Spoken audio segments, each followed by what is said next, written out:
Assalamualaikum warahmatullahi wabarakatuh. Selamat pagi dan salam sejahtera untuk kita semua. Perkenalkan, saya Eltria Septiani, dosen program studi sarjana kebidanan Sekolah Tinggi Ilmu Kesehatan Merangin.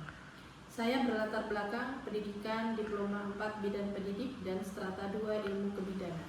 Di program studi sarjana kebidanan Sekolah Tinggi Ilmu Kesehatan Merangin, saya telah mengampu beberapa mata kuliah yang ada pada program studi sarjana kebidanan, di antaranya mata kuliah pengantar praktik kebidanan, praktik komprehensif, obstetri, ginekologi, asuhan kebidanan pada perempuan dan anak dengan kondisi rentan, dan fundamental kebidanan. Pada kesempatan ini, izinkan saya menyampaikan teknik pembelajaran saya pada mata kuliah asuhan kebidanan pada perempuan dan anak dengan kondisi rentan. Mata kuliah asuhan kebidanan pada perempuan dan anak dengan kondisi rentan dengan kode mata kuliah SBD 21.6.05 dengan bobot 2 SKS. Asuhan kebidanan pada perempuan dan anak dengan kondisi rentan merupakan salah satu mata kuliah wajib di prodi kebidanan yang berada pada semester 6. Untuk proses pembelajaran pada mata kuliah asuhan kebidanan pada perempuan dan anak dengan kondisi rentan ini dilakukan dengan metode blended learning, yaitu memadukan antara pembelajaran secara luring dan daring. Pembelajaran secara luring dilakukan di dalam kelas dengan metode tatap muka, dengan metode ceramah, praktikum, demonstrasi, dan diskusi serta pemberian diskusi kelompok untuk membahas dan menganalisis studi kasus yang ditemui pada asuhan kebidanan pada perempuan dan anak dengan kondisi rentan. Kemudian, penilaian tugas mahasiswa dilakukan secara daring dengan bantuan Google Classroom. Pada Google Classroom, mahasiswa akan join ke dalam kelas masing-masing sesuai dengan mata kuliah yang telah diprogramkan. Kemudian, pada Google Classroom, proses perkuliahan dilakukan dalam forum diskusi dan juga mahasiswa dapat mengakses materi perkuliahan yang telah diberikan oleh dosen pada Google Classroom dengan akun masing-masing dari mahasiswa.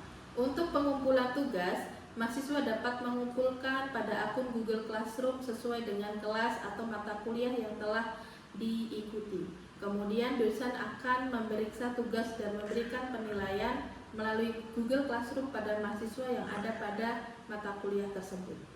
Selain itu, kami juga memiliki WhatsApp group setiap kelas sehingga diskusi dan tanya jawab masih tetap berlanjut setelah perkuliahan selesai. Mata kuliah asuhan kebidanan pada perempuan dan anak dengan kondisi rentan bertujuan memberikan kesempatan kepada mahasiswa untuk mengetahui dan memahami kebutuhan khusus pada perempuan dan anak dengan kondisi rentan dengan berbagai kebutuhan dan permasalahannya, baik dari fisik, psikologis, ekonomi, geografi, sosial, dan budaya.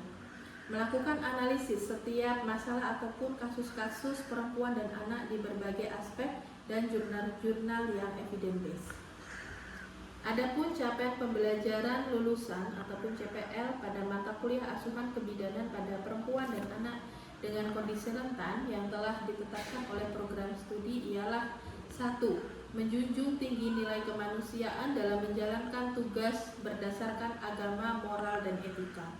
2. Menghargai keanekaragaman budaya, pandangan agama dan kepercayaan serta pendapat atau temuan orisinil orang lain. 3. Mampu menerapkan pemikiran logis, kritis, sistematis dan inovatif dalam konteks pengembangan atau implementasi ilmu pengetahuan dan teknologi yang memperhatikan dan menerapkan nilai humaniora yang sesuai dengan bidang keahliannya. 4. Mampu mengkaji implikasi pengembangan atau implementasi ilmu pengetahuan teknologi yang memperhatikan dan menerapkan nilai humaniora sesuai dengan keahliannya berdasarkan kaidah, tata cara, dan etika ilmiah dalam rangka menghasilkan solusi, gagasan, desain, atau kritik seni menyusun deskripsi saintifik hasil kajian dalam bentuk skripsi dan laporan tugas akhir dan mengunggahnya dalam laman perguruan tinggi. 5. Mampu bertanggung jawab atas pencapaian hasil kerja kelompok dan melakukan supervisi dan evaluasi terhadap penyelesaian pekerjaan yang ditugaskan kepada pekerja yang berada di bawah tanggung jawabnya. 6. mampu mendokumentasikan, menyimpan, mengamankan, dan menemukan kembali data untuk menjamin kesalihan dan mencegah adanya plagiat. 7. Mampu mengidentifikasi keilmuan kebidanan dalam menganalisis masalah dan memberikan petunjuk dalam memilih alternatif pemecahan masalah pada lingkup praktik kebidanan meliputi asuhan pranikah, prakonsepsi, kehamilan, persalinan, nifas, bayi baru lahir, bayi dan anak balita, anak prasekolah, kesehatan reproduksi, baik dari remaja, perempuan, usia subur, dan perimenopause, serta pelayanan KB. 8. Mampu menerapkan teori manajemen kebidanan komunitas yang berbasis pada partisipasi masyarakat untuk menyelesaikan masalah melalui pendekatan interprofesional. 9. Menguasai konsep teoritis ilmu kebidanan, manajemen asuhan kebidanan, keputusan klinis, model praktik kebidanan, dan etika profesi secara mendalam. 10. Menguasai prinsip hukum peraturan dan perundang-undangan yang terkait dengan pelayanan kebidanan secara umum. Berangkat dari capaian pembelajaran lulusan, maka ditetapkan capaian pembelajaran mata kuliah untuk mata kuliah asuhan kebidanan pada perempuan dan anak dengan kondisi rentan. Ini ialah yang 1. Mahasiswa mampu mengetahui kelompok rentan. 2. Mahasiswa mampu memahami kebutuhan khusus pada permasalahan fisik. 3. Mahasiswa mampu memahami kebutuhan khusus pada permasalahan psikologis. 4. Mahasiswa mampu memahami kebutuhan khusus pada permasalahan geografis. 5. Mahasiswa mampu memahami kebutuhan khusus pada permasalahan ekonomi. 6. Mahasiswa mampu memahami kebutuhan khusus pada permasalahan sosial. 7. Mahasiswa mampu memahami kebutuhan khusus pada permasalahan budaya. 8. Mahasiswa mampu memahami asuhan berkelanjutan atau continuity of care pada ibu berkebutuhan khusus. Adapun referensi-referensi yang saya gunakan dalam proses pembelajaran mata kuliah ini, yang pertama itu ada Aryani Hani dan kawan-kawan tahun 2024 tentang asuhan kebidanan pada perempuan dan anak dengan kondisi rentan untuk mahasiswa kebidanan, diterbitkan oleh Rena Cipta Mandiri dan Mitra Cendekia Media. Yang kedua ada Deviani Eka dan kawan-kawan tahun 2021 asuhan kebidanan pada perempuan dan anak dengan kondisi rentan untuk mahasiswa kebidanan, diterbitkan di Malang oleh penerbit Rena Cipta Mandiri. Yang ketiga ada Amalia Rizky dan kawan-kawan tahun 2021 yaitu asuhan kebidanan pada perempuan dan anak dengan kondisi rentan, diterbitkan di Surabaya, penerbitnya adalah Universitas Nahdlatul Ulama Surabaya. Selanjutnya saya akan menjelaskan teknik pengajaran saya di mana menggunakan metode DIA. Yang pertama, delivery. Delivery ini merupakan proses penyampaian materi menggunakan PowerPoint di setiap pertemuannya untuk menyelesaikan masalah melalui pengkajian jurnal ataupun tugas tentang asuhan kebidanan pada perempuan dan anak dengan kondisi rentan, dan setiap minggunya dipresentasikan. Hal ini sangat perlu untuk melatih kemampuan mahasiswa dan juga untuk melatih kepercayaan diri yang baik di hadapan teman-temannya. Kemudian saya juga sebagai dosen memberikan video melalui link di YouTube. Yang kedua, interaction ataupun interaksi. Bagaimana interaksi saya dengan mahasiswa? Jadi setiap pertemuan saya memberikan stimulus kepada mahasiswa untuk memberikan pertanyaan-pertanyaan atau hal-hal yang mereka anggap kurang dipahami pada setiap pertemuannya. Biasanya saya menyiapkan waktu untuk sesi tanya jawab, kemudian ada diskusi kelas juga. Biasanya untuk diskusi kelas kami lakukan di kelas dan juga melalui WhatsApp group. Jadi ketika ada hal-hal yang kurang dipahami dalam kelas dan tidak tercover pada sesi tanya jawab, maka kami lanjutkan di ruang diskusi melalui WhatsApp group. Yang terakhir, asesmen, penilaian bagaimana cara saya memberikan nilai kepada mahasiswa.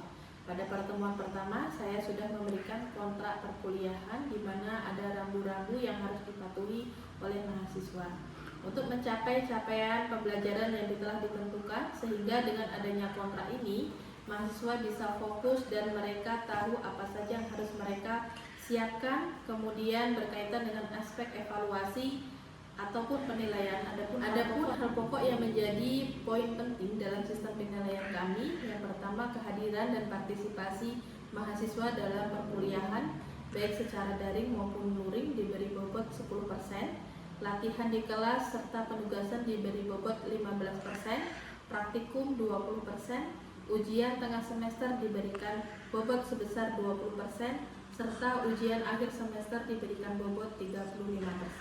Sistem penilaian kami lakukan secara transparan dengan memberikan nilai secara langsung baik tugas maupun hasil ujian mahasiswa pada Google Classroom, di mana mahasiswa dapat mengakses penilaian tersebut menggunakan akun masing-masing mahasiswa. Demikianlah pemaparan deskripsi mata kuliah asuhan kebidanan pada perempuan dan anak dengan kondisi rentan. Cuplikan proses pembelajaran mata kuliah asuhan kebidanan pada perempuan dan anak dengan kondisi rentan yang saya lakukan.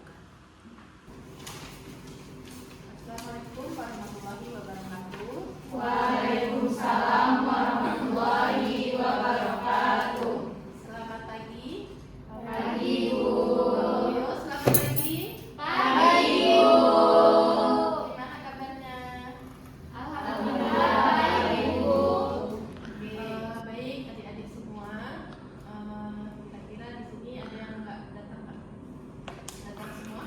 Datang semua. Oke, baik. Sebelum kita mulai, ada baiknya kita mulai dengan berdoa dulu ya kepada ketua kelas. Silakan dipimpin teman-temannya untuk berdoa.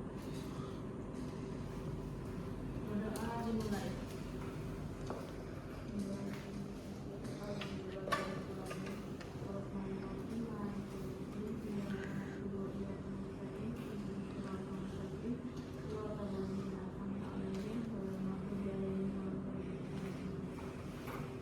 Baik, terima kasih kepada ketua kelas ya. Di sini Bu absen terlebih dahulu ya.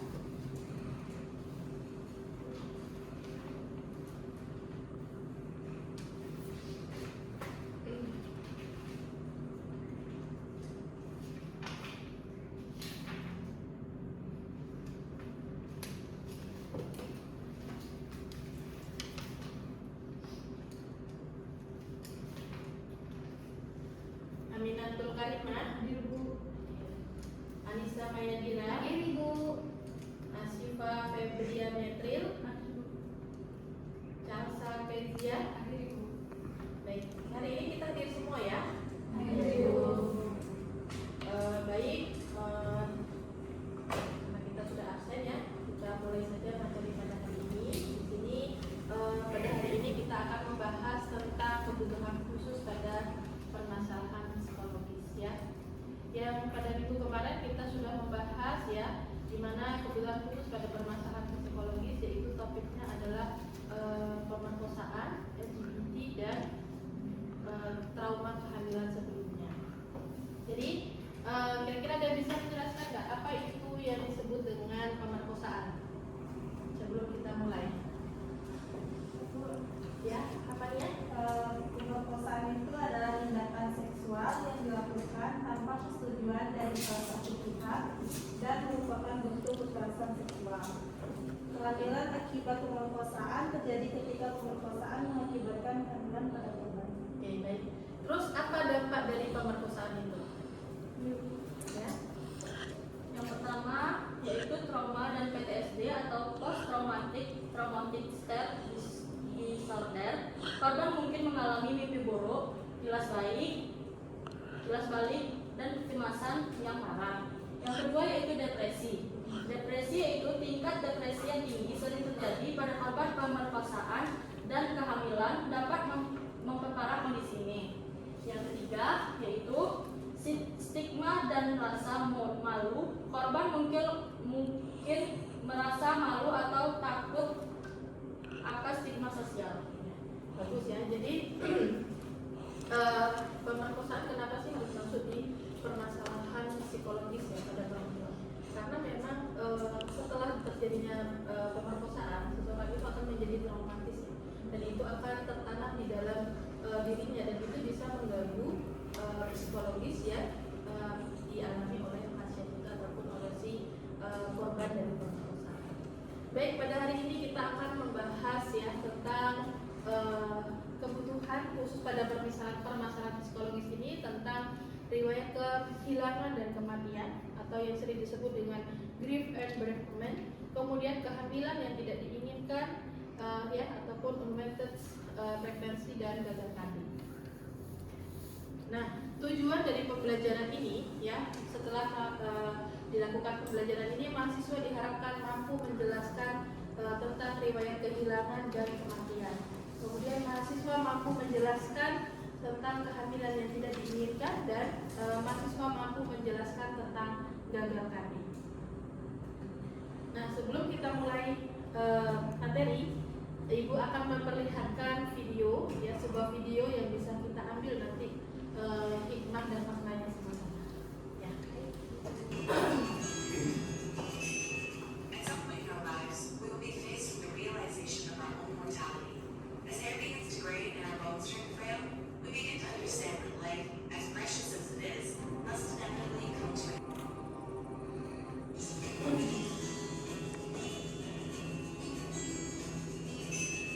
At some point in our lives, we will be faced with the realization of our own. Oke. Setelah melihat video tadi yang kita lihat bersama-sama, kira-kira ada yang bisa mengartikan apa itu kehilangan dan kematian.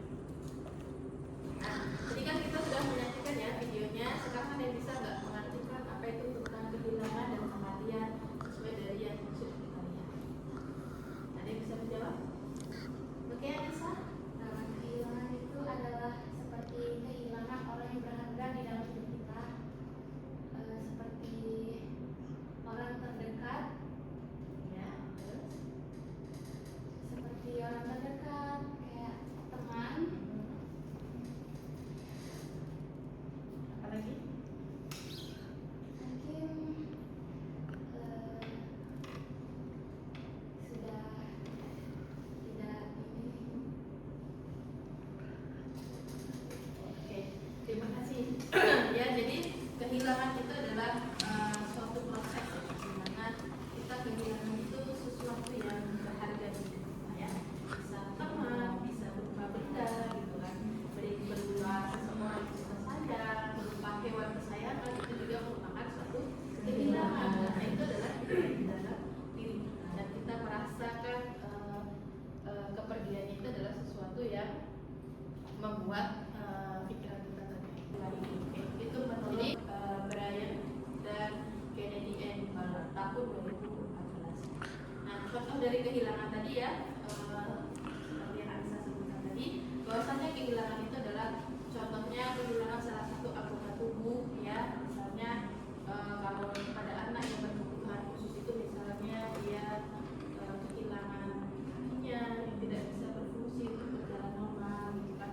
Kemudian seseorang yang kehilangan pekerjaannya, yang dimana mungkin dia adalah salah satu ataupun menjadi tulang punggung keluarga, ya.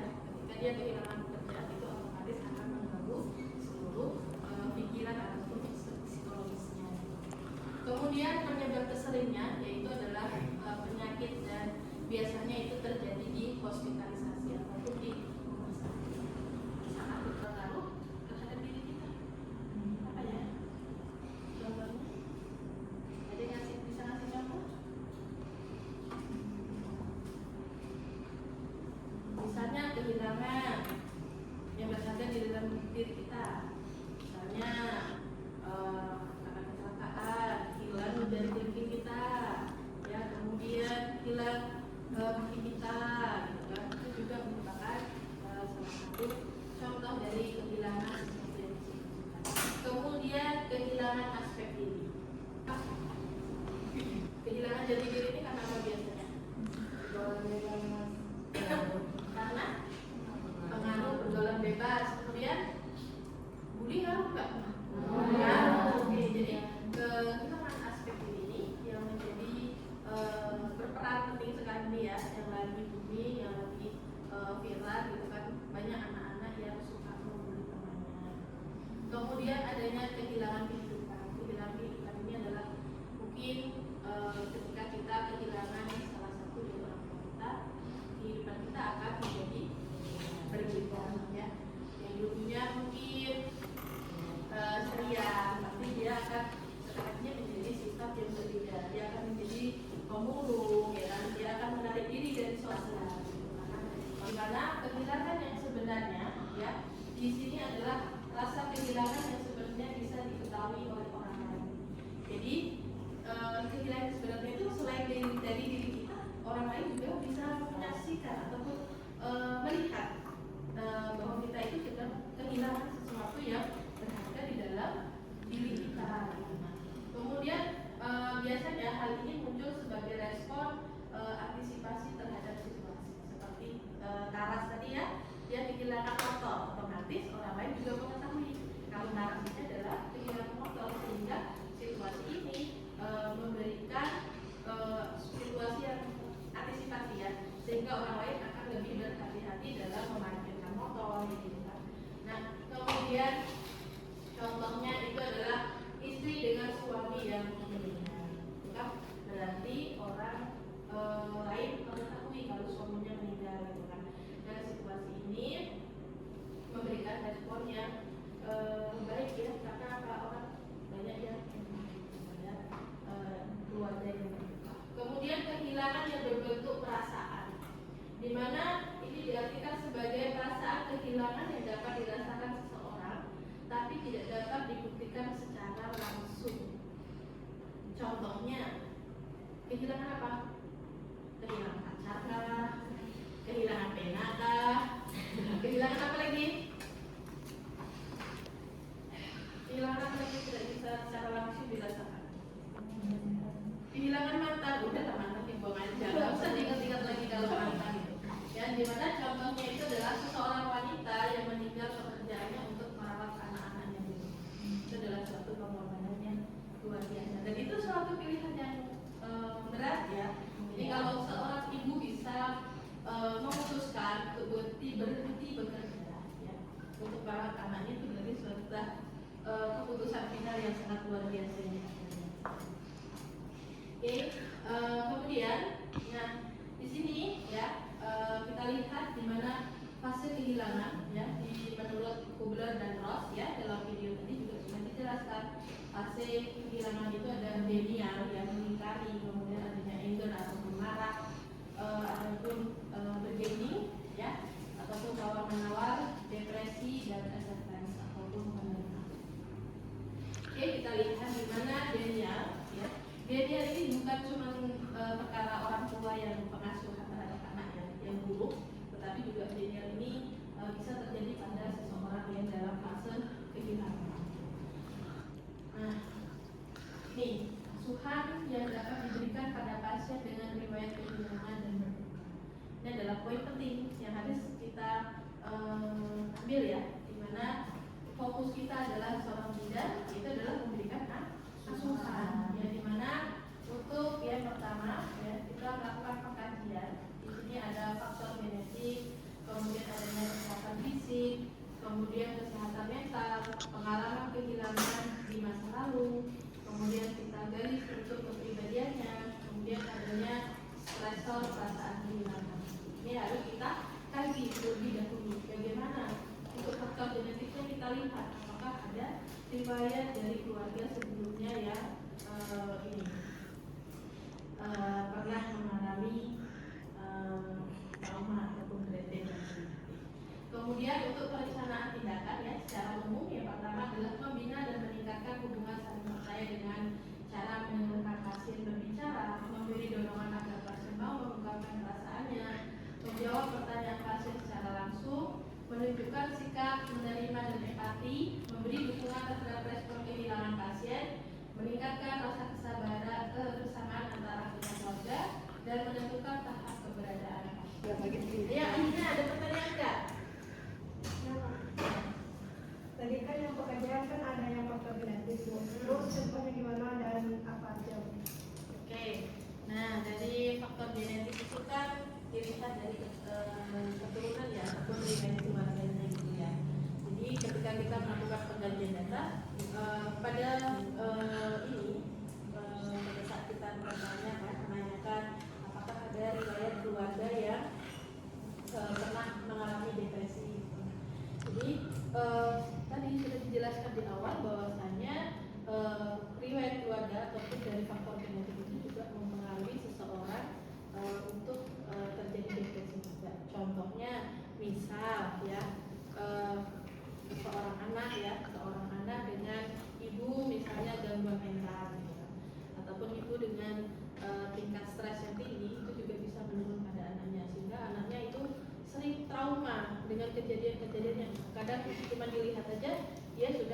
trauma karena adanya faktor penyebab. Oke, apakah masih ada pertanyaan lagi? Tapi Bu, Ya, Safi. tadi kan ada beberapa poin itu Bu tentang kehilangan diri, kehilangan barang itu kan Bu. Terus ada tadi poin yang ketiga, apa yang dimaksud dengan kehilangan signifikan gitu Bu?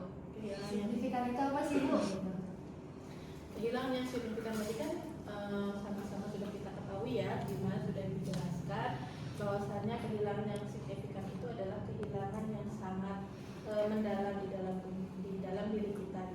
Mungkin adalah sesuatu ataupun seseorang yang sangat berarti di dalam diri kita, ataupun memang itu adalah dari diri kita sendiri yang kehilangan. Contohnya tadi adalah seperti kehilangan kaki ataupun organ tubuh lainnya ya, kemudian kehilangan pasangan ya, seorang istri yang ditinggal suami ataupun seorang anak yang ditinggal oleh orang tua. Ada lagi pertanyaan kira-kira? Sudah? Jelas? Jelas. Masih semangat? Masih. Kalau tidak ada pertanyaan lagi ya, untuk selanjutnya kita melakukan kuis ya. Kuis, silakan masuk di Google Classroom-nya masing-masing. Silakan keluarkan handphone ataupun laptop ataupun yang membawa tab boleh. Kita melakukan kuis ya. Silakan dilihat di akunnya masing-masing.